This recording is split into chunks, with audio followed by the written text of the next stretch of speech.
I'm so proud of it when you go to a classical concert. In my case, they don't know, and I don't tell them. They only know when you go to André and his orchestra, you will have an evening you will never forget. André Rieu hasn't just given the world beautiful music. He also built a fortune so massive it shocked even those closest to him.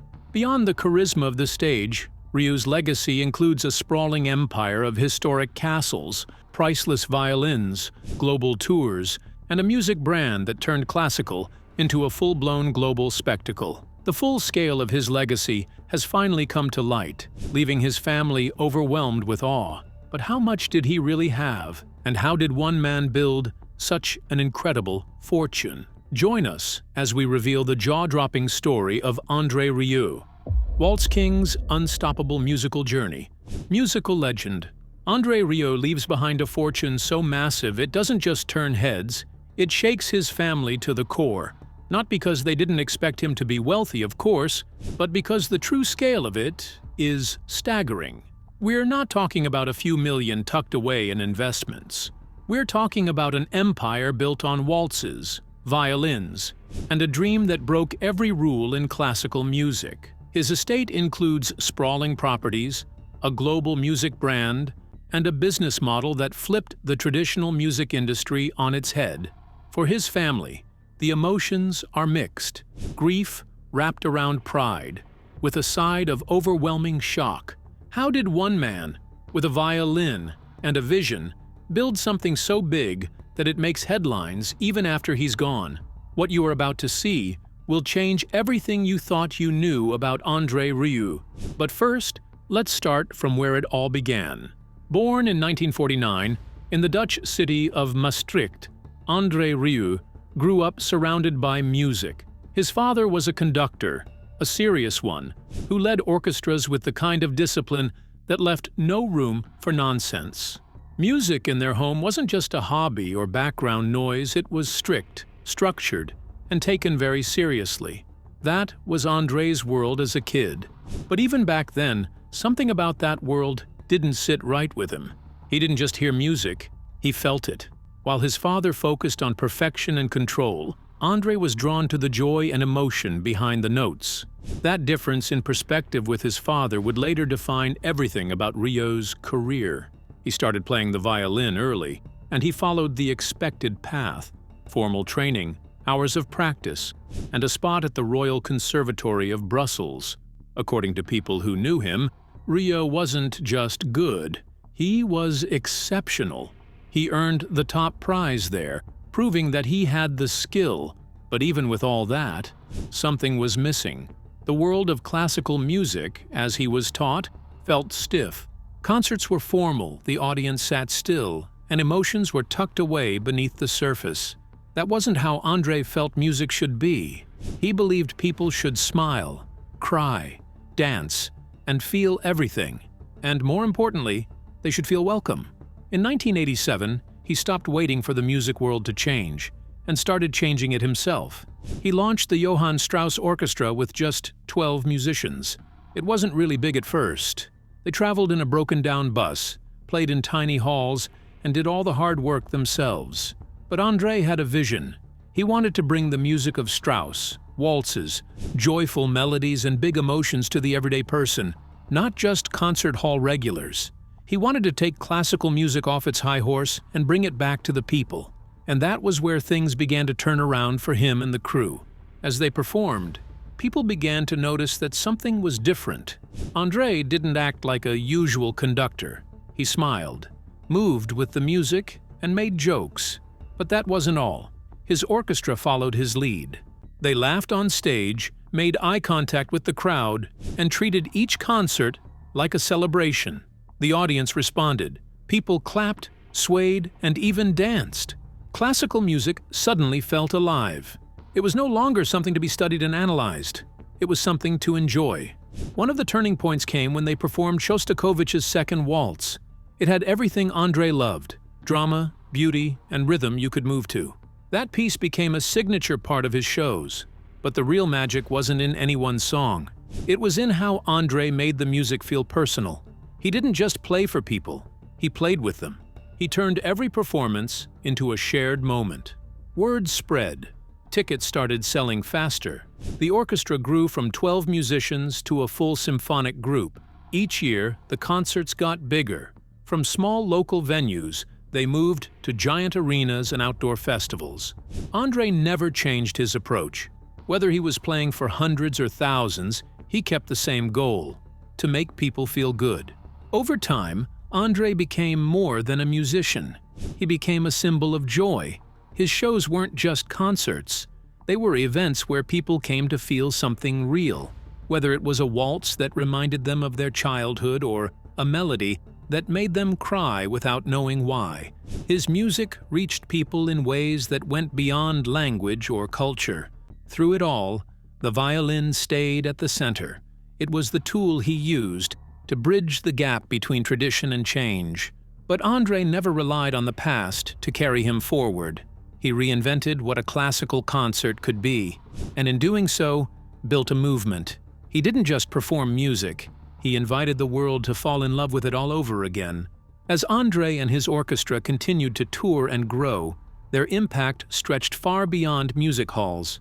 Something much bigger was happening, and that's where the real story of his stardom begins. Stay with us for the big revelations ahead. The Waltz King's rise to unmatched stardom.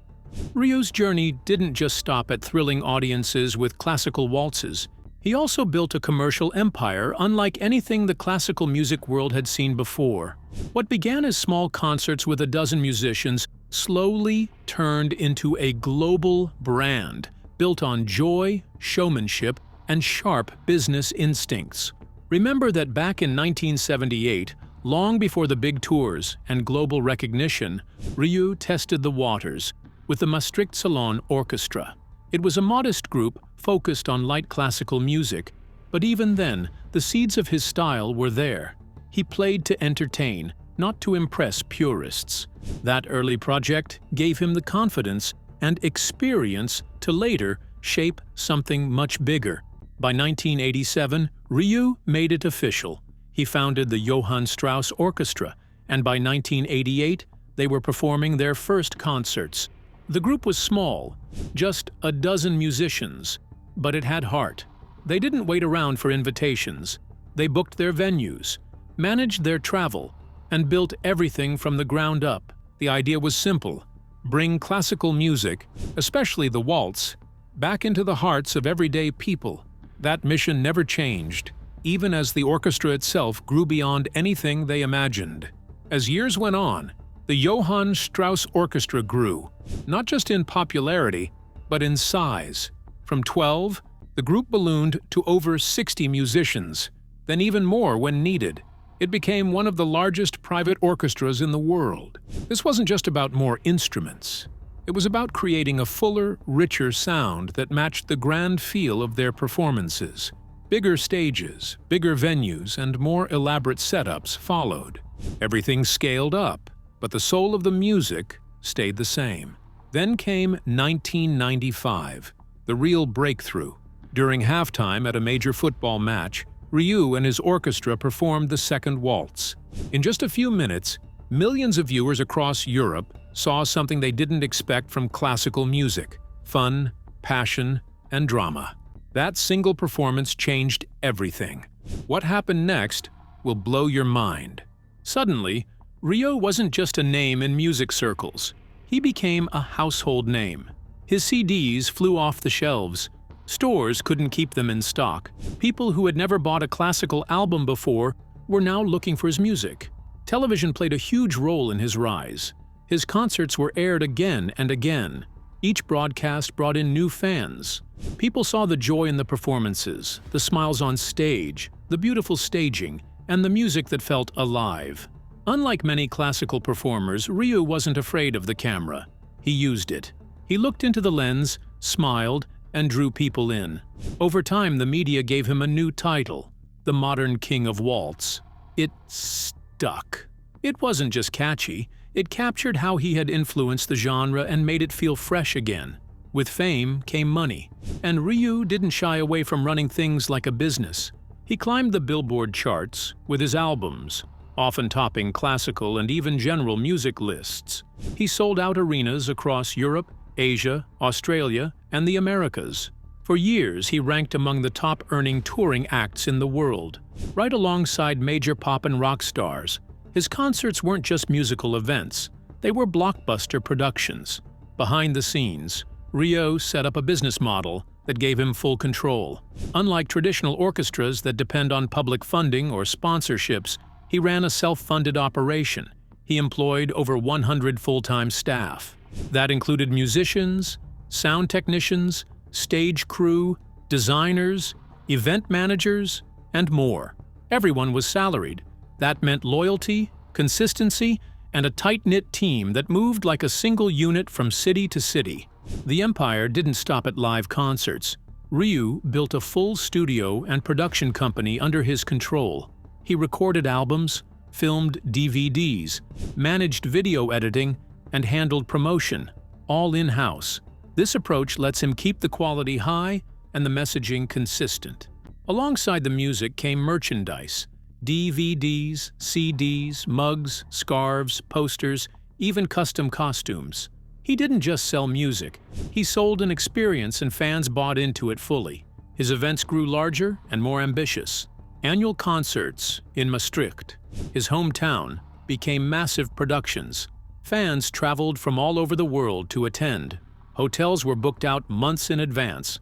Local businesses thrived during these weekends. It wasn't just a concert anymore. It was a festival, a pilgrimage for his fans. Of course, not everyone liked what Rieu was doing. Classical music purists called it kitsch. They said he watered down the music, made it too flashy, too easy. But fans didn't care. They weren't looking for a textbook recital. They were looking for beauty, emotion, and connection. Rieu gave them all that, and more. He blended costume, lighting, sound, staging, storytelling, and music into what the Germans call Gesamtkunstwerk, a total work of art. That concept might sound complex, but for Rieu, it was natural. He wanted every detail to support the experience, from the glittering ball gowns to the fireworks at the end of the show. He didn't try to win over the critics. He didn't need to. He had the audience and the numbers on his side. And as the empire grew, it became clear that what he built wasn't just a music career. It was a whole new category of entertainment. He'd taken something old, something that once felt distant and stiff, and turned it into something personal and exciting. With the foundation of his empire firmly in place, Rieu's focus shifted. It wasn't just about growth anymore. It was about leaving a mark, shaping culture, and inspiring a new generation to fall in love with the magic of live music. That next part of this story would be just as ambitious and even more surprising. André Rieu's castle, musical success, and childhood dreams. Aside from good music, André Rieu also achieved outstanding financial success, and nothing captures that success better than the castle he calls home. It is a grand 16th-century estate, right in the heart of Maastricht. But this isn't just a flashy piece of real estate. This castle is the perfect symbol of who Rieu is and what he built from the ground up. He discovered the castle by chance. It happened during a holiday walk through a quiet part of Maastricht. What looked like a romantic old ruin to others sparked something deeper in Rieu. It wasn't just the building that caught his attention. It was the feeling. Something about it reminded him of his childhood. And then it hit him. He had taken piano lessons in that same building as a young boy. That connection was instant and emotional. It felt like his past and present were shaking hands. The castle also spoke to a boyhood fascination that had never really left him. Rieu had always loved the comic book adventures of Tintin. As a child, he got lost in those pages, especially the ones featuring grand castles with secret staircases, hidden gardens, and magical stories. Owning a castle wasn't just a sign of success. It was a dream he had carried since he was a kid, with a violin and a vivid imagination. So when the opportunity came in 1999, Rieu didn't hesitate. He bought the castle for 1.45 million euros, which was about $1.9 million at the time. The property has 3 separate parts owned by different people. Rieu slowly negotiated and bought each section until the estate was whole again. He wasn't looking for an investment property. He was building a home that would carry his personal and professional identity. Once the deal was done, the work began. According to sources close to him, the castle wasn't in terrible shape, but it needed attention. Rieu didn't hand it over to designers or leave decisions to a team. He was deeply involved in every detail. That is not all. He also oversaw the restoration, making sure the work respected the building's history while bringing his touch. Original features were preserved. Some spaces, like the kitchen, date back to 1452. Other sections were built in 1526. The stories embedded in the walls were carefully protected, and those stories are not just local trivia. One legend says that D'Artagnan, the real-life musketeer who inspired the famous novel, had his last breakfast there before he died in battle. Whether true or not, the castle has long been part of Maastricht's layered past, and Rieu understood the importance of keeping that history alive. But he didn't stop at preservation. Rieu added his flair: gold leaf accents, tall greenhouses, lush gardens, and even exotic birds. He wanted the space to reflect his taste and energy. The castle became more than just a residence. It was a stage of its own, carefully styled with personality, elegance, and a hint of whimsy. And just like his concerts, the castle was both serious and playful, traditional yet open to new ideas. Over the years, the castle also became part of his brand. Fans recognized it from interviews and behind-the-scenes clips. It started appearing in promotional content, drawing attention not only to Rieu's music, but to the lifestyle he had built around it. It was a place where art and life blended. For many fans, seeing Rieu at the castle wasn't just exciting, it made the music feel more personal. This wasn't his only property, either. Rieu's connection to Maastricht went beyond his birthplace. He invested heavily in the city. Over time, he bought up 34 different properties, including homes, buildings, and the castle itself. These weren't just for profit. Some housed his staff, others stored instruments or equipment. A few were used for music-related work, like sound editing and rehearsal. Maastricht wasn't just a place on the map anymore. It had become the home base of a global music operation. André Rieu didn't just build a company, he built a world. The castle, with its old stone walls and careful design, is at the center of that world. It tells the story of someone who never lost touch with where he came from, someone who chased big dreams but stayed grounded.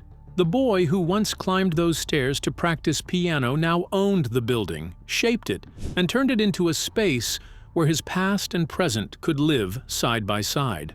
The castle stands as a quiet answer to anyone who ever doubted his path. For Rieu, success didn't mean leaving classical music behind or changing who he was. It meant taking those things and expanding them into something bigger, something lasting. And as the music played on and the tours continued, the castle remained firm, beautiful and full of stories. But Rieu's vision wasn't just about bricks, gold, or waltzes. It was about legacy, not just the one he was creating for himself, but the one he wanted to leave behind. We are about to reveal another instrument that has come to define his legacy. You cannot afford to miss this part. Stay with us. André Rieu's priceless violins. André Rieu's fortune isn't just built on concert tours or the grand castle he owns. A large part of it lives in something far more delicate: his violins. These instruments are more than tools for making music. They are the heart of his empire, emotionally and financially. Each one carries history, beauty, and a personal connection that goes far beyond strings and wood. Among them is his most treasured piece, a 1667 Stradivarius. This particular violin wasn't just made by Antonio Stradivari. It was crafted during one of the most personal moments in the violin maker's life, around the time he got engaged to his future wife. That detail isn't lost on Rieu. He doesn't just see it as an instrument. To him, it holds the spirit of love and commitment, just like the music he plays. Owning a Stradivarius isn't like walking into a shop and picking one off a shelf. These violins are nearly impossible to find. Only a few hundred exist in playable condition. The process of finding one is long and unpredictable. Even when one appears on the market, there's competition from collectors, museums, and foundations. Getting your hands on a Stradivarius takes more than just money. It takes timing, reputation, and a deep understanding of what these instruments represent. Once he finally got one, Rieu didn't treat it like a trophy. He treated it like family. Each of his violins has a name, a place in his routine, a voice he understands. He knows how each one responds, how it sounds in a hall, how it feels in his hands. For him, these violins aren't just valuable, they're alive, and he plays them often. They're part of every show, every recording, every stage moment that defines his career. Still, there's no denying their value in financial terms. Rare violins like his have quietly become some of the best long-term investments in the world. Unlike stocks, their value doesn't swing up and down each week. They grow slowly and steadily over decades. Some have doubled or tripled in value just within Rieu's lifetime. According to wealth managers and collectors, these violins are portable wealth, small enough to carry, strong enough to hold serious financial weight. But here is the catch. For Rieu, their true worth can't be calculated. These violins are part of his identity. He cares for them with the same attention someone would give to a beloved pet or family heirloom. They're stored in perfect conditions when not in use. Temperature controlled, humidity checked, constantly monitored. Each one is insured for millions, not just because of its age, but because of what it means to Rieu and the people who listen to him. His fans recognize these violins the moment he walks on stage. They've become part of his presence, his style, his look. Everything about his concerts is designed to create a feeling, warm, rich, unforgettable. And the sound of a centuries-old violin, full of depth and tone, completes that picture. He could use modern instruments, but they wouldn't feel the same. These rare violins don't just sound better, they carry the soul of his music. Their story also lines up with Rieu's own. He took something that once belonged only to the elite and made it feel close, familiar, and human. His violins represent the same idea. Instruments made for courts and concert halls are now played in open-air arenas, in front of thousands of people from all walks of life. Just like his shows, the violins carry both elegance and approachability. They hold tradition, but welcome everyone in. In the end, Rieu's violin collection tells us as much about his mind as it does about his heart. It shows how much he values legacy, emotion, and sound. It shows how he blends passion with smart decisions. And just like the castle, the tours, and the orchestra, these violins are part of the world he built. One note, one string, one moment at a time. Thank you for staying with us. Are you an André Rieu fan? Tell us what you love most about him in the comments section. If you enjoyed the video, like, share, and subscribe to our channel. Also, click the following video on your screen, and you will enjoy it.